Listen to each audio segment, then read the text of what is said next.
What's going on, everyone? Welcome back to another episode of the Primetime Sports Podcast, hosted by Joey Mailari.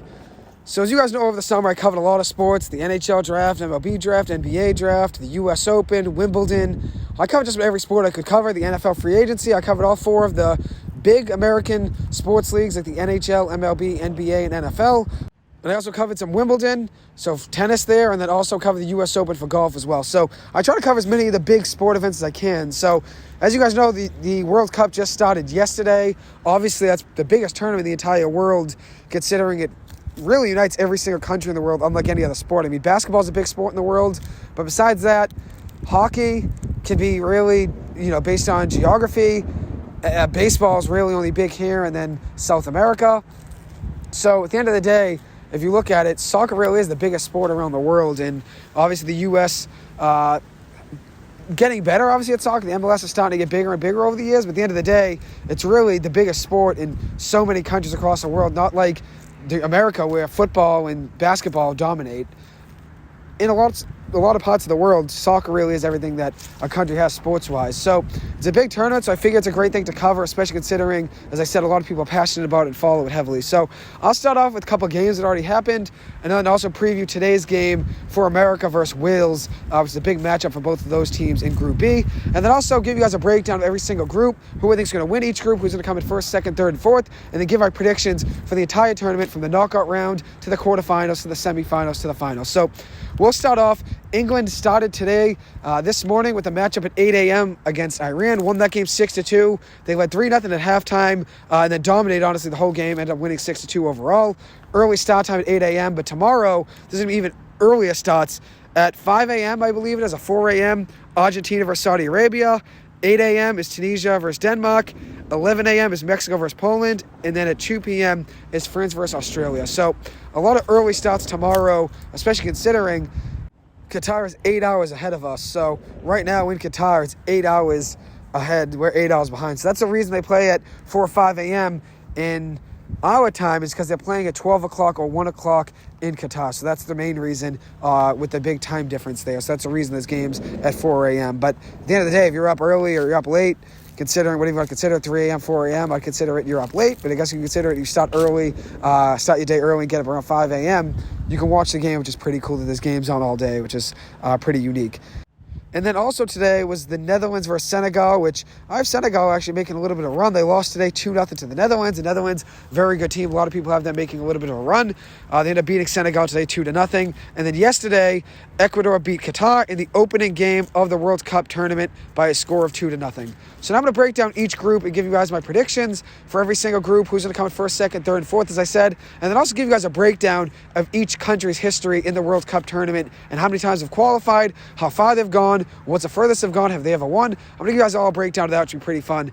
So I hope you guys enjoy it. So to start off, Group A is the host country, Qatar, Senegal, Ecuador, and the Netherlands. In order, I have it going the Netherlands, Senegal, Ecuador, and Qatar. That's my top four right there. I have the Netherlands at first, Senegal in second, Ecuador in third, and Qatar in fourth. Senegal made it to the quarterfinals in 2002. That's actually the furthest an African country's ever got in the World Cup tournament. And if you look at it, this is actually the third appearance ever. So they've never really made it, never really had too many opportunities to make a run. So this year, I hope this year they make a run. Obviously, with them losing 2-0 today to the Netherlands, puts them a little bit of disadvantage. But they still have Ecuador and Qatar still to play both those teams. And at the end of the day, it does come down to point differential, goal differential, that is, for who wins a tiebreaker. Because hopefully they have a couple of big wins over Ecuador and Qatar and can make a run in the tournament. That's what I'm looking forward to.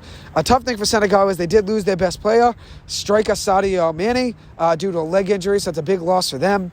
According to ESPN, Africa's teams have collectively won 3 group games in each tournament since 1998, a 20% win rate, which dropped to a 16.6 win rate in 2010, when Africa had 6 representatives rather than 5.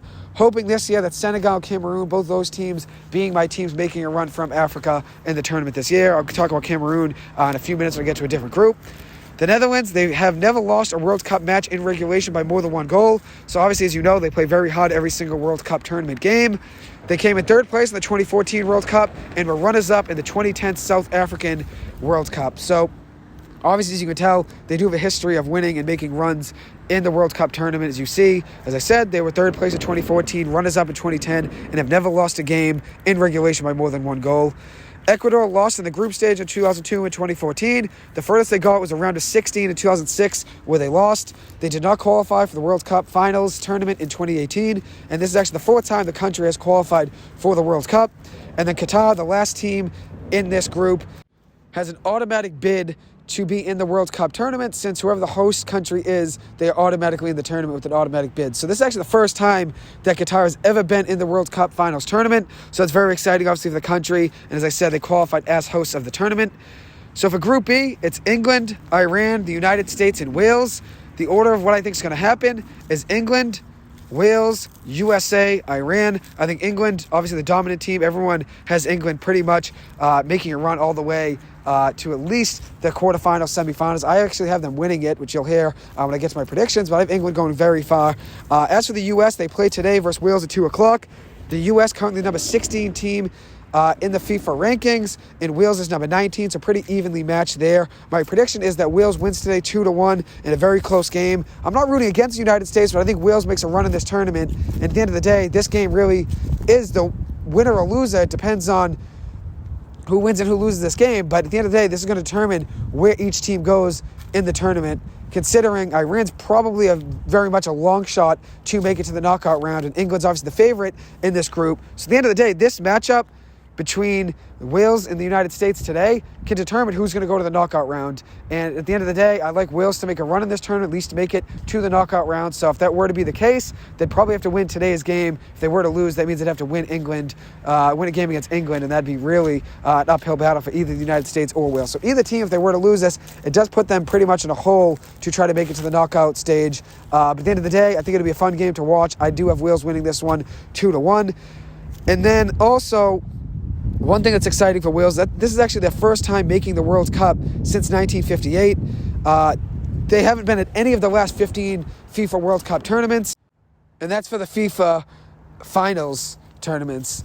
Since they've tried to qualify, obviously, in years past, and just never were able to qualify for the finals tournament. So they end up losing in the qualifying rounds before they could make out a bid to the group stage. So at the end of the day, they've tried, obviously, since 1958, but this is actually the second time that Wales has qualified for the FIFA World Cup finals. So very exciting, obviously. And at the end of the day, I think it's going to be a good battle for the U.S. versus Wales. I want to break down a couple other things. I was reading that Welsh's midfield is something that you'll have to pay attention for, especially considering that the U.S. likes to dominate in the midfield, and the Welsh midfield really isn't that strong. They play very conservative. They do have a pace. They do play at a quick pace when they want to, and I think that's an advantage for them over the U.S., which I was reading some experts talking about. But at the end of the day, that Welsh midfield will be a struggle for them, and I think the U.S. would dominate there. So at the end of the day, the U.S. could end up getting more scoring chances, and that could be the difference in today's game. I do have Wales winning this one 2-1. At the end of the day, if they turn that ball over in the zone, obviously in the midfield, it could be a tough game for Wales, especially considering they like to play conservative. And you're playing conservative in a game that's basically win or go home, considering if you want to make it to the knockout stage, a conservative strategy might not be the best. So it could be a tough game for Wales, as I said. And if you look at it, it's a big game for both teams. According to the New York Post, only 11% of teams that failed to get a point in their current raise-up made it to the round of 16 since the tournament adopted its current format in 1998. So at the end of the day, if you want to make it to the knockout stage and be one of the two teams to qualify from each group, you really have to get a point at least, maybe even get a win, get 3 points in the first game of your tournament. Obviously, at the end of the day, there's going to be a winner, going to be a loser, there could be a tie also as well, but I think Wales wins this one 2-1, a very close game. But whoever were to win, as I said, this is a big, big game for who determines who goes to the next stage in the knockout round. So it'll be exciting. And both Wales and the U.S. are battling, as I said, for that second spot to advance to the knockout stage. So this game's a huge one, and I think at the end of the day, everyone knows England's going to win Group B. So it's really about who makes it as the second team, as a runner-up for Group B, that'll qualify for the knockout stage. That's really what the most interesting part of Group B is. And as I said, it's between Wales and the United States. England's best player is Harry Kane. He had 6 goals in the 2018 World Cup. Actually led the entire tournament in goals scored with 6. England won the World Cup in 1966, their only title ever. They came in 4th place in the 2018 World Cup and qualified for 7 straight World Cup finals tournaments. So very exciting, obviously, with them making it another year and coming off a great one in 2018 when they came in 4th place. As for Iran, this is actually the 6th time qualifying for the World Cup finals. And they actually have never gone past the group stage. So if they were to make it this year and be a long shot, obviously, to be the runner-up in Group B and obviously beat out Wales and the United States, this would actually be their first time making it past the group stage. So that'd be a surprising thing for most people. Obviously, it's very unlikely that they're heavy underdogs to be a runner-up or the winner of this group. At the end of the day, I guess you never know. And one last thing I want to point out is Wales' best player is their midfielder, Gareth Bale. He has 40 international goals for Wales in his career. Look out for him. He's their best player overall, and he currently plays for LA in the MLS. That's one guy to watch out for in today's game at 2 o'clock. So my prediction in that game is 2-1 Wales. I think it'll be a very close game, as I said. I'm obviously rooting for the United States, but I had Wales making a little bit of a run in this tournament. And at the end of the day, if they're going to make a run in this tournament, they kind of have to win today's game. But at the end of the day, I'll also be happy either way. I've never been too much into soccer. I really, a lot of this research I've done has been what I've been doing over the last day or so now. Never been too much into it. Don't know too many of players on every single team. It's not like the NBA, NFL, MLB, or NHL, where I know so many players like I do in college football and college basketball. Soccer, I don't know too much about. Maybe it's because I never really played it. But a lot of this that I've done for this episode, I've done over the last few days, just a lot of research, some experts talking. I've obviously looked at some numbers, looked at some players, looked at what they've done over their history, and this is basically my opinions of what I think is going to happen. As I said, I do think Wales could make a run in this tournament and make it to the knockout stage. As for Group C, it is Argentina, Saudi Arabia, Mexico, and Poland. My order of this group is Argentina in first, Mexico in second, Poland in third, and Saudi Arabia in fourth. So now I'm going to break down a couple things in this group. Saudi Arabia lost in the group stage in 2018. They did not qualify in the 2010 or the 2014 World Cup finals, and they made it to the round of 16, the furthest they've ever gone in 1994. Poland lost in the group stage in 2018 and also in 2002 and 2006. They came in third in the 1974 World Cup, and in 1982 they came in third as well. Mexico has made it to the round of 16 in the last 7 World Cup tournaments, so I'd imagine they're pretty much a money choice to make it to the knockout stage again. And that's for Argentina. Everybody knows Lionel Messi. He plays for Argentina. This will actually be his 5th World Cup. He has 5 goals and 6 assists in 19 matches from 2006, 2010, 2014, and 2018. His best World Cup was in 2014 in Brazil when he had 4 goals and an assist in 5 games. Argentina was the runner-up in that tournament in 2014. And one thing he's never had in his career is a World Cup finals title. So this would pretty much be every single accolade he's needed in his career. If he were to win a World Cup this year, he's pretty much accomplished everything else. So this is a big stage for him, obviously, to try to make a run at it, and could be one of his last ones. So hopefully he has a good chance this year. And a lot of people like Argentina to make a run. As for Group D, it is France, Australia, Denmark, and Tunisia. My order is France in first, Denmark in second, Australia in third, and Tunisia in fourth. France is coming off a World Cup championship win in 2018. That was actually the 2nd title in the country's history. They also won in 1998 in the World Cup in France. So when they were the host country in 1998, they also won, and then also won in 2018. So 2 times in 20 years. In 2018, they won 6 games, had a tie and no losses in 7 games. Kylian Mbappe, their best player, is still only 23 years old and is one of the best players in the world. Very excited to see him crush it. This is the 7th straight World Cup qualification for France. So very exciting, obviously, especially with them coming off a finals win. A lot of people like them to make a run again as well this year. Denmark lost in the round of 16 in 2018. This is the 6th time in the country's history that they've qualified for the World Cup finals tournament. As for Australia, they have qualified for the 5th straight World Cup finals tournament. The furthest they've made it is the round of 16 in 2006, so not even 2010, 2006. Tunisia qualified for the 2018 World Cup finals. They lost in the group stage in 2018. This is the 6th time that Tunisia has qualified for the World Cup finals tournament.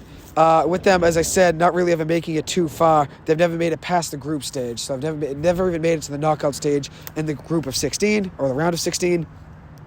As for Group E, it is Spain, Costa Rica, Japan, and Germany. My order is Germany coming in first, Spain in second, Japan in third, and Costa Rica in fourth. It should be fun to see who wins this group between Germany and Spain. I think it'll be a good battle. Spain won the World Cup in 2010, the country's only title ever. They have made it to the World Cup in 16 of 22 tournaments. They have made it past the group stage in 4 of the last 5 World Cup finals tournaments, so you'd expect them to make a run and make it to the knockout stage like they have, as I said, in 4 of the last 5 tournaments. Another thing to pay attention to is Germany. They are 4-time World Cup winner. They won the World Cup in 2014 in Brazil, dominated with 18 goals, 4 goals allowed in 7 games played in that tournament. Another team in this group is Japan. This is the 7th straight World Cup tournament that they have qualified for, which is really exciting. 7 straight years. They've made it 7 straight tournaments. They made it to the round of 16 in 2 of the last 3 World Cup finals tournaments. Didn't ever advance further than that. But at the end of the day, this could be the year. Who knows? I do have Spain and Germany advancing from this group, and this is Group E. But you never know. I mean, things can get interesting, and maybe they'd make it for the 3rd time of the last 4 World Cup tournaments if they were to make it to the group of 16 again and make it to the knockout stage. And the last team in this group is Costa Rica. They lost in the group stage of 2018. They made it to the quarterfinals of 2014. And overall, this is actually their 6th time qualifying for the FIFA World Cup Finals tournament in the country's history, with them making it, as I said, to the quarterfinals in 2014. For the 3rd to last group, it is Group F, which I'm going to break down what teams are in it. It is Belgium, Canada, Morocco, and Croatia. My order of what I think is going to be the standings and the outcome of this group is Croatia in 1st, Belgium in 2nd, Canada in 3rd, and Morocco in 4th. For Croatia, they actually made it to the World Cup finals in 2018 and lost to France and Russia by a score of 4-2. Croatia, this is their 6th time that they've made a World Cup appearance since gaining independence in 1991. As for Belgium, they finished in 4th in the 1986 World Cup and then 3rd in the 2018 World Cup. So it's pretty much a heavy group right here, especially considering Croatia was 2nd in the World Cup in 2018 and then Belgium was 3rd in 2018. Canada, this is the first time they've qualified since 1986 when they lost in the group stage. This is Canada's 2nd time qualifying for the World Cup Finals tournament ever. And then for Morocco, they lost in the group stage of 2018 and made it to the round of 16 in 1986. This is the 6th time that Morocco has qualified for the World Cup Finals tournament. As for Group F, that's for Group F right there. As for Group G, Brazil, Serbia, Switzerland, and Cameroon are the 4 countries. My order of what I think is going to happen in this group is Brazil in 1st place, Cameroon in 2nd, Switzerland in 3rd, and Serbia in 4th. Brazil is the only country to ever appear in every FIFA World Cup final tournament. Brazil, the most storied and successful country in World Cup history, has won 5 titles, has come in 2nd twice, has come in 3rd twice, and has come in 4th place twice as well. So 2nd place 2 times, 3rd place 2 times, 4th place 2 times, and has won the World Cup tournament overall 5 times. They won in 1958, 1962, 1970, 1994, and in 2002. Another country in this group is Cameroon. I have Cameroon advancing to the knockout round, but they're in a tough group here with Brazil being the favorite to win the tournament. A lot of people have Brazil going very far. As you guys know, you'll know my pick in a few minutes. I do have Brazil making it to the finals. Switzerland is a 15th ranked country in the tournament, and then Serbia is just outside the top 20 according to ESPN. So if you look at it, Cameroon does an uphill battle here. Overall, Cameroon lost in the group stage in 2010 and 2014. They did not qualify in the 2018 tournament, and this is Cameroon's 8th time qualifying for the World Cup Finals tournament overall. Switzerland lost in the round of 16 in 2014 and in 2018. The furthest they have gone is the quarterfinals in 1954. And as for Serbia, they came in 4th place in 1930 and in 1962. They made it to the quarterfinals in 1990. They lost in the group stage in 2018. And this is the 4th time that the country has qualified in the last 5 World Cup Finals tournaments. They lost in the group stage in each of their last 3 times in the World Cup Finals tournaments. We'll see what they do this year, obviously. But as I said, there's a tough group here, especially considering Brazil's there, and I have Cameroon making a run, so I do have Serbia coming in last place in this group. But as you know, anything can happen in sports. Any team can beat any team on any given day. Every dog has its day, so you never know who's going to win any given match, any given group. As for Group H, the final group in the World Cup tournament, it includes Portugal, Ghana, Uruguay, and South Korea. My order is Uruguay in 1st, Portugal in 2nd, South Korea in 3rd, and Ghana in 4th. Ghana versus Portugal is Thursday at 11 a.m. Ghana is 0-1 versus Portugal all time. Ghana has made it to the quarterfinals in 2010. The furthest point an African country has ever gotten was the quarterfinals, which Senegal did in 2002 and Cameroon did in 1990. Ghana made it to the quarterfinals in the 2010 World Cup tournament. Uruguay, I have them winning this group. They won the World Cup in 1930 and 1950, came in fourth place in 1954 and in 1970, along with coming in fourth place as well in 2010. They lost in the quarterfinals in 2018. They made a nice run in that tournament. This is the fourth straight FIFA World Cup Finals tournament that they've qualified for, and the 14th tournament overall that the country of Uruguay has qualified for in the country's history. As for Portugal, they're led by Cristiano Ronaldo, which I'm sure everyone you know who he is. 7 goals, 2 assists in 17 World Cup games in his career. He was in the 2006, 2010, 2014, and 2018 World Cups. This will be his 5th World Cup overall, like Messi. Ronaldo had a hat trick against Spain in 2018 in the World Cup in Russia. Had 4 goals in 4 games overall in that tournament. Ronaldo could actually become the only soccer player ever to score a goal in 5 different World Cup tournaments. Messi did not score in the 2010 World Cup in South Africa. He scored in 3 out of 4 of the tournaments he's been in prior to this one. Ronaldo 4 out of 4 heading into this World Cup this year. Messi versus Ronaldo overall, that'll obviously be a storyline over the World Cup. Messi, 711 goals and 300 assists in 884 club and country games in his career. As for Ronaldo, 748 goals, 226 assists in 1,026 games in his career overall. So 748 goals, 226 assists in 1,026 games for Ronaldo in his career. And then for Messi, 711 goals and 300 assists in 884 games overall in his career. The other teams in this group is South Korea. And South Korea came in 4th place in the 2002 World Cup when they were the host country with China. This World Cup is actually their 10th straight tournament that they have qualified for. They were eliminated in the group stage in 2014 and in 2018. As for Ghana, they did not qualify in 2018, but the 3 previous tournaments before 2018 they qualified in, and those were in 2006, 2010, and 2014. They did make it to the round of 16 in 2006 and lost in the quarterfinals in 2010. As for Portugal, this is actually the 6th straight World Cup Finals tournament that they have qualified for. They came in 3rd place in 1966, 4th place in 2006, and they lost in the round of 16 most recently in the 2018 World Cup.